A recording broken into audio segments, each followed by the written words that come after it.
بسم الله الرحمن الرحيم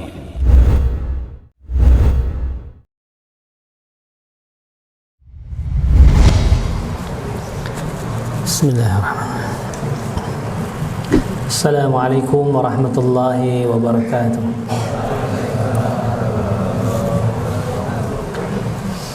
إن الحمد لله نحمده ونستعينه ونستغفره ونعوذ بالله من شرور أنفسنا ومن سيئات أعمالنا من يهد الله فلا مضل له ومن يضلل فلا هادي له.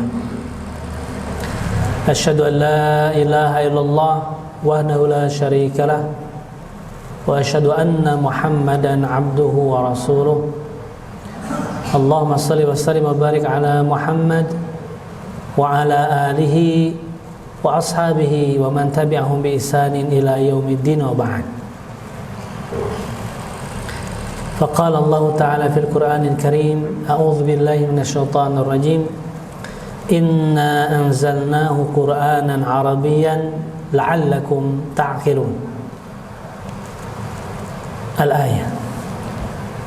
Hadirin jemaah yang dimuliakan Allah Subhanahu wa taala, alhamdulillah kita masih diberi kesempatan oleh Allah Subhanahu wa taala untuk sama-sama memperbaiki diri kita, meningkatkan kualitas amal, kuantitas ibadah kita di bulan Ramadan ini, alhamdulillah.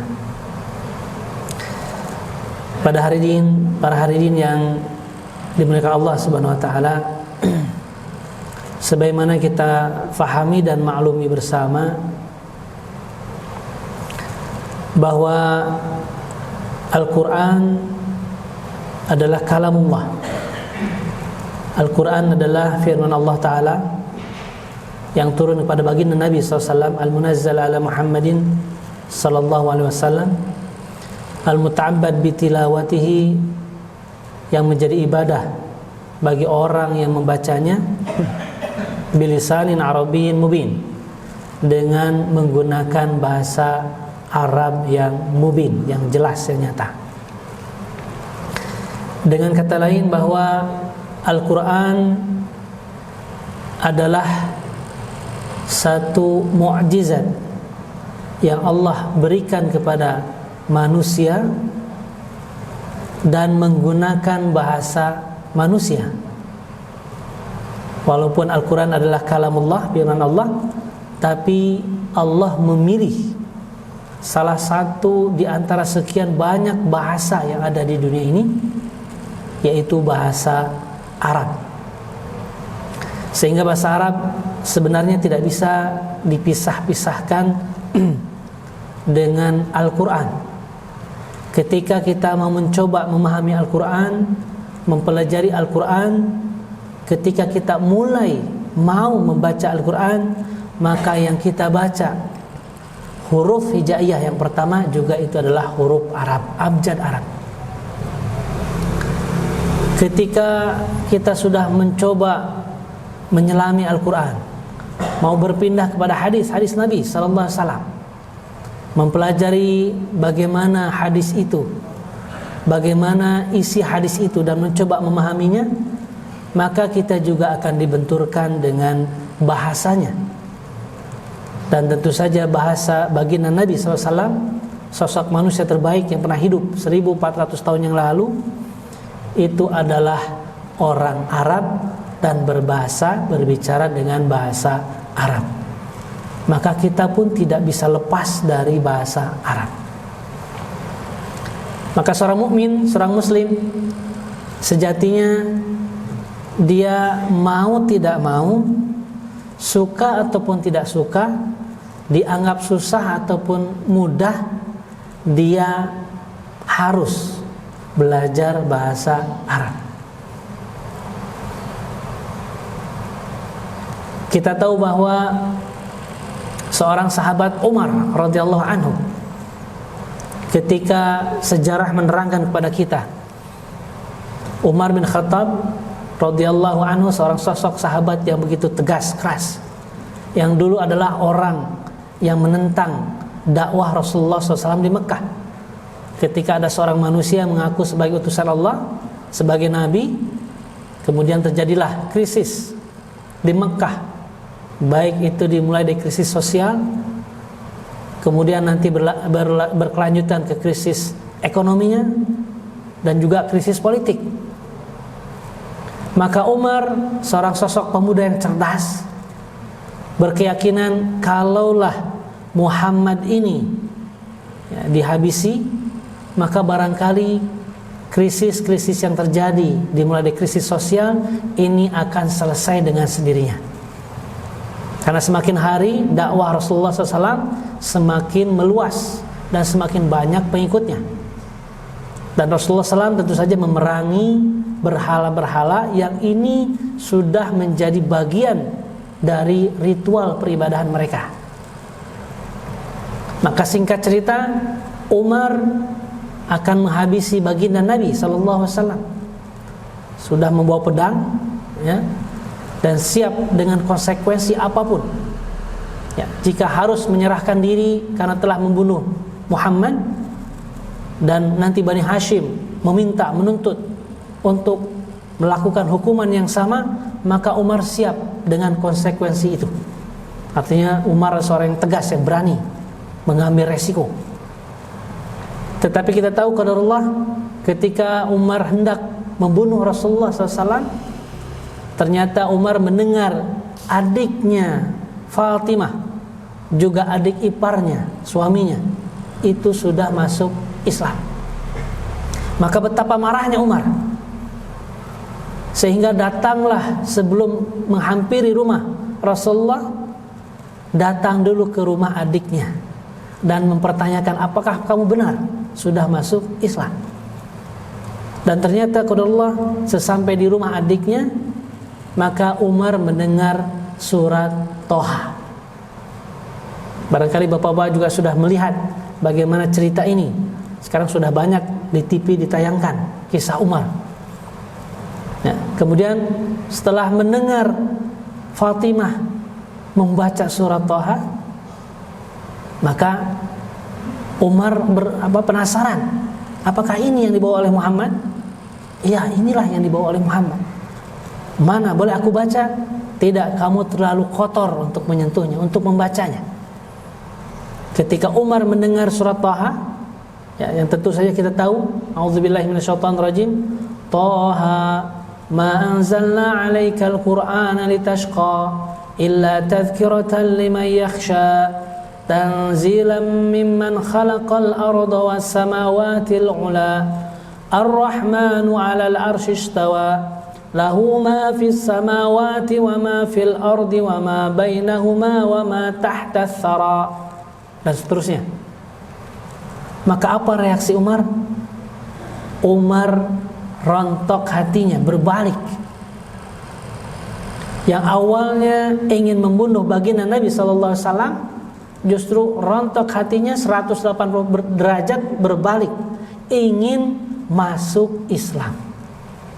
Datang pada Rasulullah SAW, langsung menyatakan syahadat, asyhadu an la ilaha illallah wa asyhadu annaka Muhammadar Rasulullah. Bukankah ini satu hal yang luar biasa, hebat?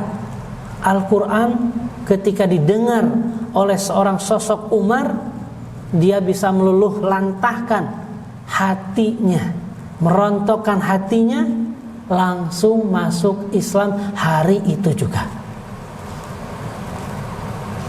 Jika kita merenung dan mempertanyakan, apa jadinya jika kita membaca surat yang sama, surat Toha, ayat yang sama, Qur'annya juga Qur'an yang sama, yang didengar oleh Umar bin Khattab pada waktu itu, kita bacakan kepada keluarga kita, sahabat kita, tetangga kita, teman-teman kita, apa reaksinya? Apakah terjadi reaksi yang begitu dahsyat seperti yang Umar rasakan pada waktu itu, ataukah biasa-biasa saja? Maka tentu saja jawabannya ada dalam diri kita masing-masing.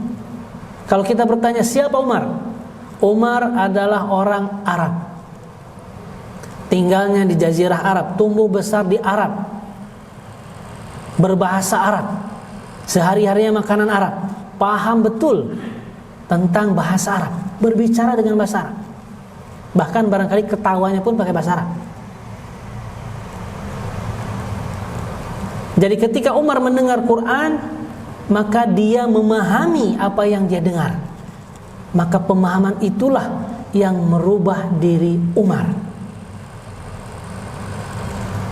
Jika kita hari ini kaum muslimin tidak mendapatkan perubahan yang begitu drastis, signifikan dari Al-Quran yang dibacanya, barangkali pertanyaannya adalah, sudahkah kita memahami Al-Quran? Sudahkah kita mencoba menggali makna-makna yang begitu luar biasa yang ada dalam Al-Quran? Sampai Umar bisa masuk Islam pada hari itu juga, ketika pedang sudah dia bawa ingin memenggal leher Rasulullah. Bisa dibayangkan, ketika kemarahan dalam kemuncak yang tinggi ingin membunuh Rasulullah SAW, mendengar Al-Quran langsung berbalik masuk Islam. Dahsyat dan luar biasanya Al-Quran. Maka kita ingin bertanya, bagi siapa Al-Quran ini begitu bisa merubah seseorang itu? Maka jawabannya adalah bagi orang-orang yang paham akan bahasa Al-Quran. Berarti tugas kita sebagai kaum muslimin yang meyakini bahwa Al-Quran adalah kalamullah, Al-Quran adalah kitabullah, tugas kita tentu saja bukan saja membacanya Al-Quran, membaca terus menerus, rutin setiap hari, kita usahakan mencoba menghafalnya, tapi juga naik lagi ke tahapan kita ingin mencoba memahami Al-Quran, memahami bahasa Al-Quran. Bukankah setiap aspek ibadah kita juga berkaitan dengan bahasa Al-Quran, yaitu bahasa Arab? Kita salat, kita menggunakan bahasa apa? Bahasa Arab. Ketika kita membaca Al-Fatihah, Al-Fatihah yang kita baca adalah surat yang tentu saja menggunakan bahasa Arab. Ketika kita dengar azan tadi, iqamah tadi, semua dilantunkan dengan bahasa Arab.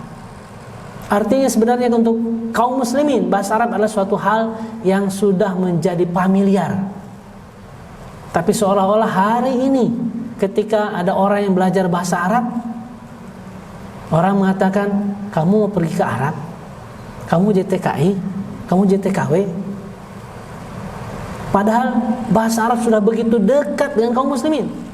Bukankah kita sholat juga menggunakan bahasa Arab? Sering peserta saya yang di Bandung Arabic Center, di BAC, di Geger Kalong Hilir, di Jalan Geger Kalong Hilir nomor 151, itu sering curhat kepada saya ketika ingin belajar bahasa Arab. Curhatannya ya lebih kurang sama. Ketika ada temannya diajak main futsal, mau kemana? Saya mau belajar bahasa Arab. Wah, mau jadi TKI? Seolah-olah belajar bahasa Arab hanya untuk kerja menjadi TKI, TKW. Seolah-olah hanya untuk pergi ke Arab. Ketika ini kasusnya bahasa Arab. Tetapi kalau kasusnya bahasa yang lain, bahasa Inggris, bahasa Jerman, bahasa Perancis, orang tidak bertanya seperti itu. Orang tidak menyatakan seperti itu. Apakah kamu mau ke Inggris? Apakah kamu mau ke Perancis? Mau bekerja ke sana dan lain sebagainya? Tapi ketika kasusnya bahasa Arab, seolah-olah menjadi bulian. Ya, bahwa bahasa Arab hanya untuk orang-orang yang mau bekerja ke sana. Padahal bagi kaum muslimin, setiap hari kita bersentuhan dengan bahasa Arab. Bagaimana kita bisa menyelami Al-Quran yang begitu tinggi dan dahsyat ketika Allah mengumpamakan, "Lau anzalna hadzal Qur'an ala jabalin la ra'aitahu khashi'an mutasaddian min khasyatillah. Wa tilkal amsalu nadribuha lin-nasi la'allahum yatafakkarun." Kalaulah, kata Allah, Al-Quran ini turun kepada sebuah gunung, maka pasti kamu lihat gunung itu akan hancur lebur. Min khasyatillah, karena takut kepada Allah. Gunung yang begitu besar bisa hancur kalau saja Al-Quran itu turun kepada gunung. Kita yang lemah ini, fisiknya dibandingkan gunung tidak ada apa-apanya. Gunung menopang manusia, menopang binatang, tanaman, tumbuh-tumbuhan, batu dan lain sebagainya. itu bisa hancur lebur kalau sekiranya Al-Quran itu turun kepada gunung. Wa tilkal amsalu nadribuha linnasi la'allahum yatafakkarun. Dan itulah perumpamaan yang Allah tunjukkan bagi manusia agar mereka mau berfikir.